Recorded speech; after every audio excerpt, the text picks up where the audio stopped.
Ang mga cruise ship ay malalaking pampasaherong barko na pangunahing ginagamit sa pagbabakasyon.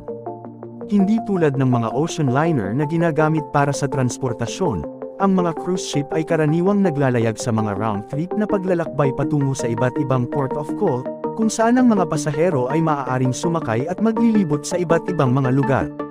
Ang cruise ship ay umaabot ng ilang mga araw o linggo ang paglalakbay sa karagatan sakay ang mga pasaherong gustong magbakasyon.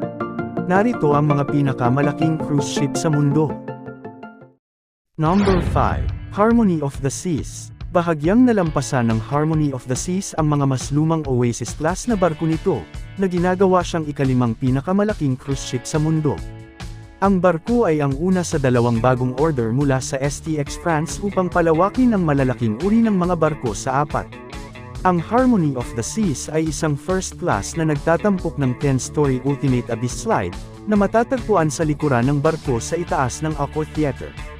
Ang slide ay naging pangunahing tampok sa mga bagong Oasis class na sasakyang dagat at idinagdag sa panahon ng mga refurbishment.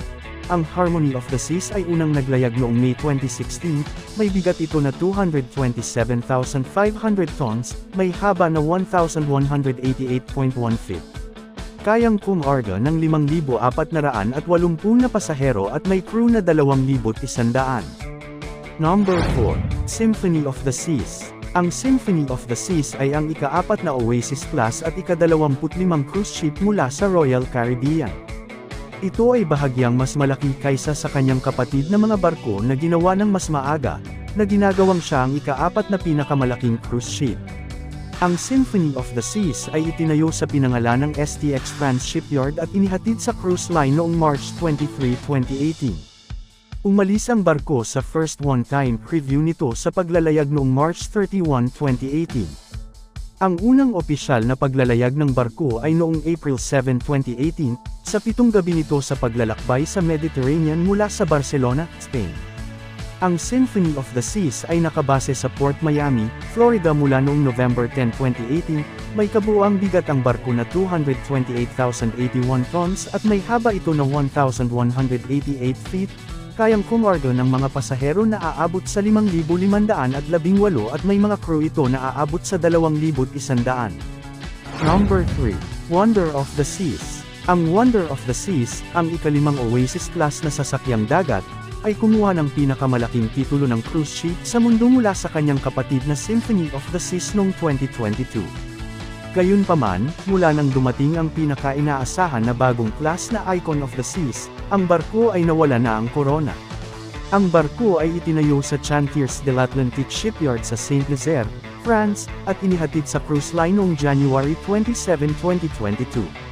Tulad ng mga barko ng kanyang kapatid, ang Wonder of the Seas ay nahahati sa mga may temang kapitbahayan, ngunit ang barkong ito ay may idinagdag na bagong suite neighborhood.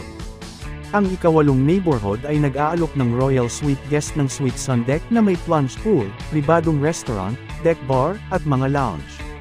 Ang lugar ay mayroon ding pinakamalaking Ultimate Family Suite. Kasama sa iba pang mga bagong feature ang isang bagong Southern restaurant na pinangalanang Mason Jar Southern Restaurant at Bar, Wonder Playscape, at The View Bar. Ang barko ay umalis sa kanyang unang paglalayag mula sa Fort Lauderdale, Florida, noong March 4, 2022, may kabuuang bigat ang barko na 236,857 tons at may haba ito ng 1,188 feet, ang passenger deck nito ay 16 at may staterooms na 2,867. Kayang kumarga ito ng 5,734 na pasahero at may crew capacity na 2,300. Number 2. Utopia of the Seas. Noong June 13, 2024, ang bagong Utopia of the Seas ng Royal Caribbean ay naging ika-6 na Oasis-class cruise ship na sumali sa fleet. Kinuha ng cruise line ang higanteng barko mula sa Chantiers de l'Atlantique Shipyard at opisyal na dinala ang barko sa fleet. Ang Utopia of the Seas ay may bahagyang mas malaking gross tonnage kaysa sa kapatid nitong barko na Wonder of the Seas, na may napakaliit na pagkakaiba na 3 gross tons. Kahit na ang Utopia of the Seas na ngayon ang pangalawa sa pinakamalaki sa mundo, hindi iyon magtatagal, dahil darating ang pangalawang Icon class na Star of the Seas sa 2025, na muling makakaapekto sa order. Ang ika-6 na Oasis Class na cruise ship ay may maraming kaparehong feature na makikita sa mga sister ship ngunit mayroon ding pinakamalaking Ultimate Abyss Dry Slide sa lahat ng mga ito.